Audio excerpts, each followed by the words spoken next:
بسم اللہ الرحمن الرحیم۔ السلام علیکم محترم ناظرین، آج جو واقعہ ہم آپ کو سنانے جا رہے ہیں اسے سن کر آپ کے رونگٹے کھڑے ہو جائیں گے۔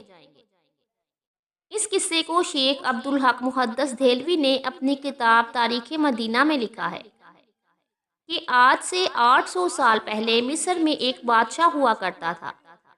اس کا نام سلطان نور الدین سنگی تھا۔ وہ بہت نیک بادشاہ تھا، ہر وقت اللہ پاک کا ذکر کیا کرتا تھا۔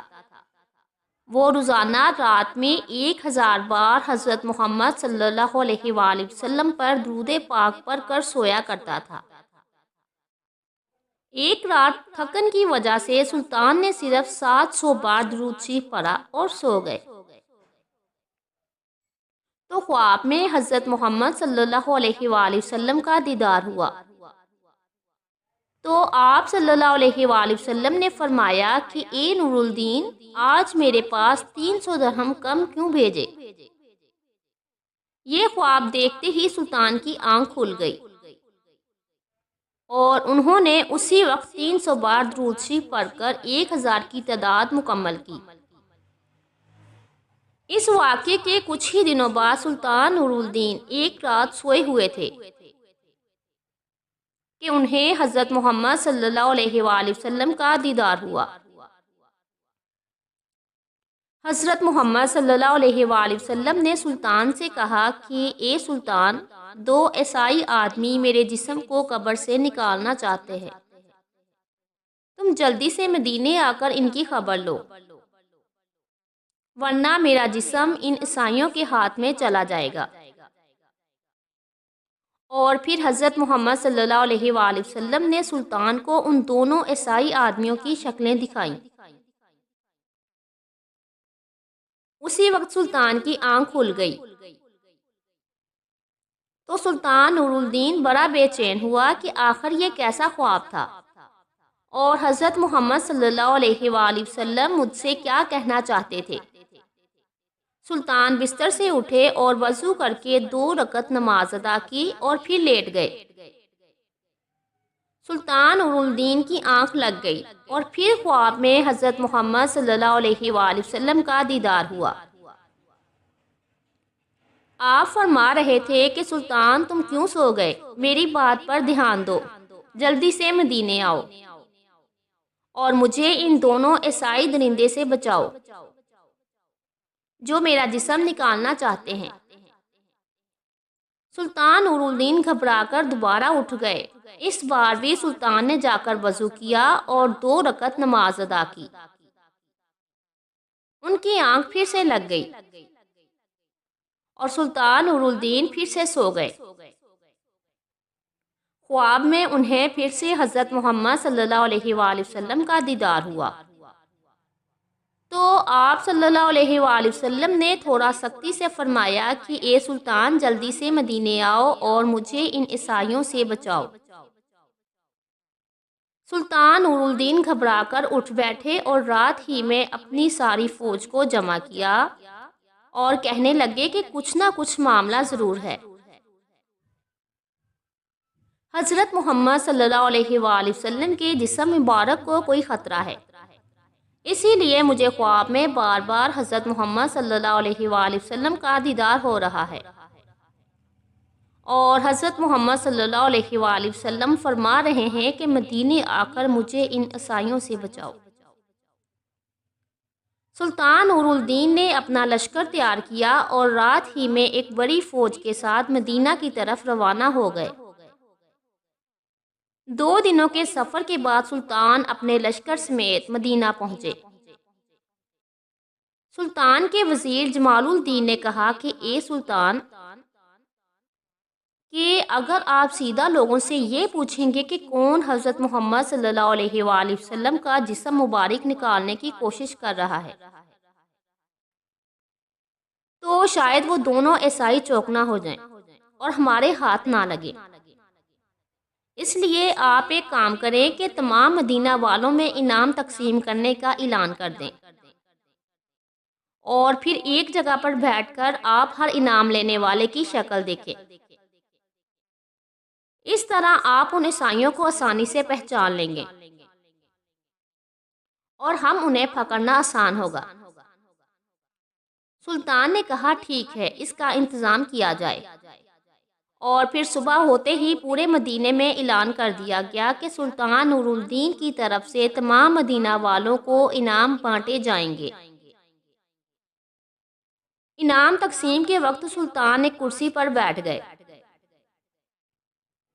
وزیر جمال الدین لوگوں کو ایک ایک کر کے انعام دینے لگے۔ سلطان ہر آنے والے کا چہرہ خوب غور سے دیکھتے، لیکن سلطان کو وہ دو عیسائی آدمی نظر نہیں آ رہے تھے جن کی شکلیں حضرت محمد صلی اللہ علیہ وآلہ وسلم نے خواب میں دکھا کر سلطان سے کہا تھا کہ یہ دونوں عیسائی مجھے نکالنا چاہتے ہیں۔ دوپہر کا وقت ہو گیا، سارے انعام بٹ گئے، لیکن ان دو عیسائیوں کا کوئی سراغ نہ ملا۔ سلطان نے مدینہ والوں سے پوچھا کہ تم میں سے کوئی بچا تو نہیں ہے؟ لوگوں نے کہا نہیں۔ سلطان سارے لوگ انعام پا چکے ہیں، اب مدینہ میں کوئی بھی انعام پانے سے نہیں بچا۔ سلطان نے کہا ابھی دو لوگ بچے ہیں، وہ میرے پاس حاضر نہیں ہوئے ہیں۔ تو لوگوں کی بھیڑ میں سے ایک آدمی نے آگے بڑھ کر کہا کہ ہاں سلطان، آپ ٹھیک کہہ رہے ہیں، ہمارے محلے میں دو اللہ کے بڑے نیک بندے ہیں، وہ اپنے گھر سے باہر نہیں نکلتے، نہ کسی سے کوئی مطلب رکھتے ہیں،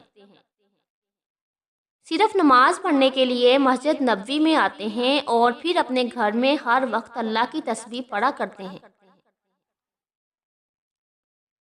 وہ دونوں بڑے نیک آدمی ہیں، ہم لوگوں کی بہت مدد کرتے ہیں اور خوب صدقہ و خیرات کرتے ہیں۔ وہ انعام لینے نہیں آئے ہیں۔ سلطان نے کہا کہ میں ان سے ملنا چاہتا ہوں۔ لوگوں نے کہا سلطان، آپ ان سے مل کر کیا کریں گے؟ وہ دونوں تو بیچارے دنیا سے الگ تھلگ اپنی عبادتوں میں لگے رہتے ہیں، دنیا داری سے انہیں کوئی مطلب ہی نہیں۔ سلطان نے کہا مجھے ان دونوں پر شک ہے کہ وہ دونوں آپ سبھی کو دھوکہ دے رہے ہیں اور نیک بننے کا صرف ناٹک کر رہے ہیں اور آپ سب کی آنکھوں میں دھول جھونک رہے ہیں۔ لوگوں نے کہا سلطان، ہمارے نیک بندوں کے بارے میں ایسی باتیں نہ کریں، وہ بہت اچھے لوگ ہیں، ہم ان کے بارے میں کوئی گستاخی برداشت نہیں کریں گے۔ سلطان نور الدین نے جب دیکھا کہ لوگ مخالفت پر آ سکتے ہیں تو انہوں نے مدینے کے حاکم کو اپنے پاس بلایا اور انہیں ساری باتیں بتا دی کہ خواب میں مجھے حضرت محمد صلی اللہ علیہ وآلہ وسلم نے ایسی ایسی باتیں بتائی ہیں، اس لیے میں ان دونوں آدمیوں سے ملنا چاہتا ہوں۔ حاکم نے کہا سلطان، آپ پریشان نہ ہو، میں اس کا انتظام کرواتا ہوں، اور جو بھی مخالفت کرنے کے لیے سامنے آئے گا اسے کڑی سے کڑی سزا دی جائے گی۔ اور پھر سلطان نور الدین مدینہ کے حاکم کے ساتھ ان دونوں آدمیوں کے گھر پہنچے۔ سلطان نے جیسے ہی ان دونوں آدمیوں کی شکلیں دیکھی تو وہ انہیں پہچان گئے، کیونکہ یہ دونوں وہی انسان تھے جن کی شکلیں حضرت محمد صلی اللہ علیہ وآلہ وسلم نے خواب میں دکھائی تھیں اور فرمایا تھا کہ یہ دونوں میری قبر سے میرے جسم کو نکالنا چاہتے ہیں۔ سلطان نے ان دونوں سے ساری باتیں پوچھی تو انہوں نے صاف انکار کر دیا کہ ہم حضرت محمد صلی اللہ علیہ وآلہ وسلم سے بہت زیادہ محبت کرتے ہیں، اس لیے تو ہم اپنا شہر چھوڑ کر مدینے میں آ کر رہنے لگے ہیں، ہم ایسا گندا کام کیوں کریں گے؟ سلطان نے کہا تم سچ سچ بتا دو ورنہ میں تمہیں بہت سخت سزا دوں گا۔ ان لوگوں نے کہا اے سلطان، ہم بالکل بے قصور ہیں، تمہیں جو کرنا ہے کر سکتے ہو۔ پھر سلطان نے فوجیوں کو حکم دیا کہ ان کے گھر کا کونا کونا چھان مارو اور ہر چیز ہٹا کر دیکھو کہ کہیں کوئی سرنگ کا نشان ملتا ہے۔ فوجیوں نے پورا گھر چھان مارا لیکن کہیں سراغ نہ ملا۔ سلطان نے خود اندر جا کر ایک ایک چیز ہٹا کر دیکھی، لیکن کہیں کچھ نشان نہ ملا۔ اب تو لوگوں نے بھی کہنا شروع کر دیا کہ اے سلطان، یہ تمہاری غلط فہمی ہے، تم ہمارے اللہ والوں کو کیوں پریشان کر رہے ہو؟ مدینہ کے حاکم نے بھی سلطان سے چپکے سے کہا کہ سلطان، مجھے بھی یہی لگتا ہے کہ آپ سے کوئی غلط فہمی ہو گئی ہے، بہتر ہوگا کہ آپ ان دونوں آدمیوں کو چھوڑ دیں، ورنہ لوگوں کی مخالفت بڑھ سکتی ہے۔ سلطان بہت زیادہ پریشان ہو گئے۔ اس کمرے میں ایک مصلی بچھا ہوا تھا۔ سلطان نے مصلی پر کھڑے ہو کر اللہ تعالیٰ سے فریاد کی اور سجدے میں سر رکھ کر رونے لگے کہ اے اللہ، میں ایک انسان ہوں، میرے اندر جتنی طاقت تھی میں نے اتنی کوشش کی، لیکن آپ کے پیارے نبی نے فرمایا تھا کہ یہی دونوں دھوکے باز انسان حضرت محمد صلی اللہ علیہ وآلہ وسلم کا جسم نکالنا چاہتے ہیں، لیکن یا اللہ مجھے کوئی سراغ نہیں مل رہا، اے اللہ پاک میری مدد فرما۔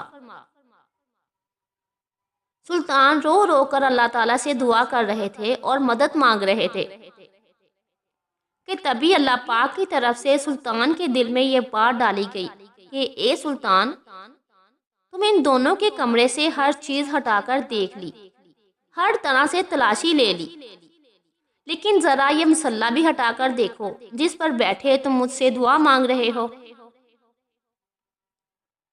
سلطان تیزی سے اٹھے اور مصلی اٹھا کر دیکھا تو نیچے لکڑی کا ایک پٹرا بچھا ہوا تھا۔ سلطان نے فوجیوں کو حکم دیا کہ یہ پٹرا اٹھاؤ۔ جیسے ہی اس پٹرے کو ہٹایا گیا تو نیچے ایک سرنگ بنی ہوئی تھی۔ سلطان نے ایک فوجی سے کہا کہ جا کر دیکھو کہ یہ سرنگ کدھر کو جاتی ہے۔ فوجی نے اندر جا کر دیکھا تو وہ سرنگ حضرت محمد صلی اللہ علیہ وآلہ وسلم کی قبر کے پاس تک پہنچ چکی تھی اور حضرت عمر فاروق رضی اللہ تعالیٰ عنہ کا انگوٹھا نظر آنے لگا تھا۔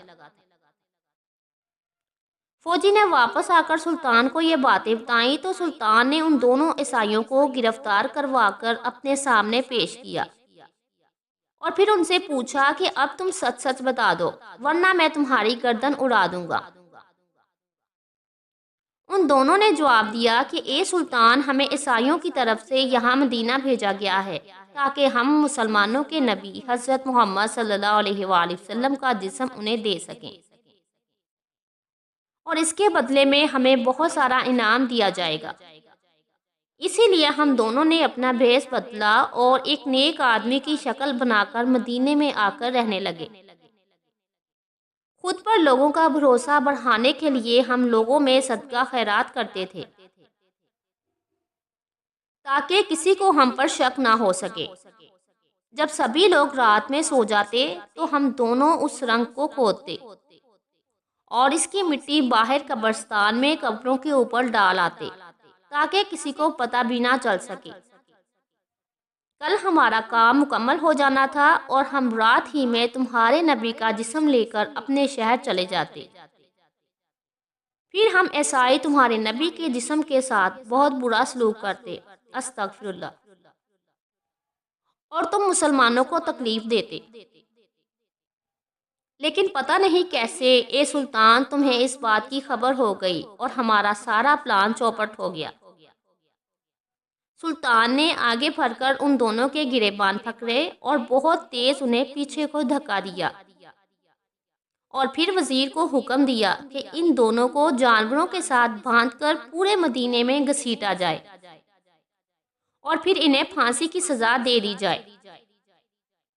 ان سب کے بعد سلطان نے حضرت محمد صلی اللہ علیہ وآلہ وسلم کی قبر مبارک کے چاروں طرف زمین کے اندر سے ایک خندق کھدوائی